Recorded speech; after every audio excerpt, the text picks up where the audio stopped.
Mogadishu port is the most important destination for Somalia's food aid, but it's also at the center of black market trafficking. We filmed aboard a French cargo ship, La Brillante, unloading 2,500 tons donated by the French government. Here, Somali porters and guards are hired by aid agencies, but also help themselves to supplies at the rate of up to 100 tons a day. They don't want witnesses. When we were spotted, gunmen fired over our heads. Filmed from elsewhere on the ship, these were the scenes they didn't want us to see. Bags of food smuggled into containers and warehouses on the quayside. Later, this man in black slips away with a box of cooking oil. On this occasion, other workers chase him, and the box is eventually returned to the lorry. A boy seen at the back of the lorry has more success. This goes on amid squabbling between different clans or families, accompanied by gunfire. Relief officials admit the situation is out of control. Problem is anarchy. Nobody can control anybody. We have 900 security guys in the port. And in those 900, you have at least 3 or 5 gangs.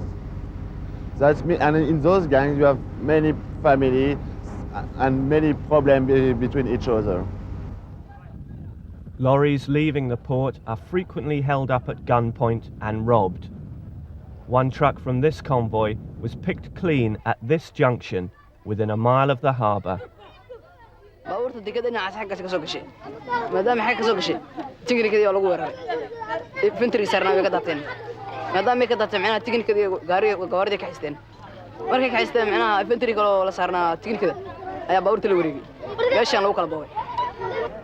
The destination of the looted supplies is Bakara Market in Mogadishu. Here, the starving beg for scraps.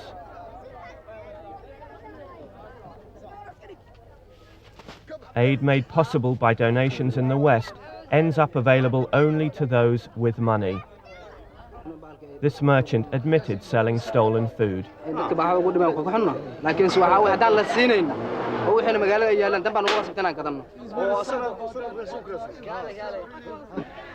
grain piled up on either side of the street is bought by traders for the equivalent of $10 a sack.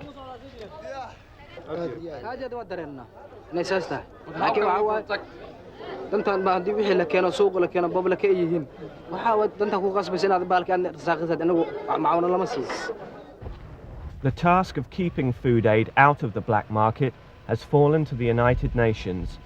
50 ceasefire observers have begun showing the flag in the shattered center of Mogadishu. Keeping watch along the boundary between rival clan groups, they're protected at all times by hired gunmen in so-called technical vehicles.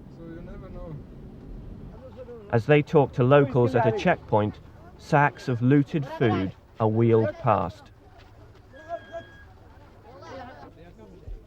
There's uneasiness when the Somali guards in their technical are delayed. There is a very crowded people around us here, and there is any technical car arrived until now.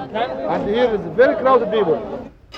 The observers came here last month ahead of at least 500 UN troops, due within a fortnight to make the port and airport safe for aid. The monitors admit they've spent most of their time here in their quarters. Well, so far we've been more or less prisoners in a nice compound. As you know, the vehicles have arrived only a couple of days ago, but it will get better definitely for us. Aid workers with long service in Mogadishu are unimpressed with the UN's performance so far. Well, I think they've failed really, and it shouldn't be that we're this far down the road and it takes media pictures blasting in New York of people dying to get the UN involved and get the in to see the sort of size of operation we're talking about now. I'm not here to enforce any kind of law, order and security in the town. My mandate clearly says to monitor the ceasefire along the armistice line, and to that extent I do the job. The UN soldiers will arrive in a country with no regular police force. Elderly traffic officers, no longer paid for their points duty, are the only representatives of authority most people see. The volatile atmosphere is fueled by cat, a powerful stimulant to which most men here seem addicted. An angry crowd gathers, confusion after a burst of gunfire. They want us to go away. We've just witnessed a fatal shooting incident here in the markets of Mogadishu. A man was shot dead in the middle of the day in front of crowded stalls a few yards away from where we were filming. Amid the continuing violence, the clan groupings in Mogadishu have agreed to the deployment of the UN troops, with varying degrees of enthusiasm. The United Somali Congress in the south of the capital claims security can only return if the country is flooded with food by a so far indifferent West. If the food is enough, no looting will happen. We believe the food is not enough. So the young man with the gun, his family is starving at home. So in the morning he gets up, there is no job, there is no school to go, there is no farming in the country, everything is collapsed. The only means he has is the gun. So he has to look for food. In northern Mogadishu, the gunmen of a rival leader have been put into uniform and others disarmed. Ali Mahdi, briefly president before the civil war, sees security as the precursor of political rebuilding. in dib loo qabto shirweyne saddexaad oo ummadda Soomaaliyeed ay iskugu timaado waxa dhaxdooda ku jirna halka ay uga wada hadlaan halkaana ay ku doortaan hogaamiyihii wadanka hogaami lahaa. But Somalia's political leaders cannot always influence the gunmen, as 6 months of looting since the ceasefire suggests. This technical gunman told us Mogadishu did not need the UN.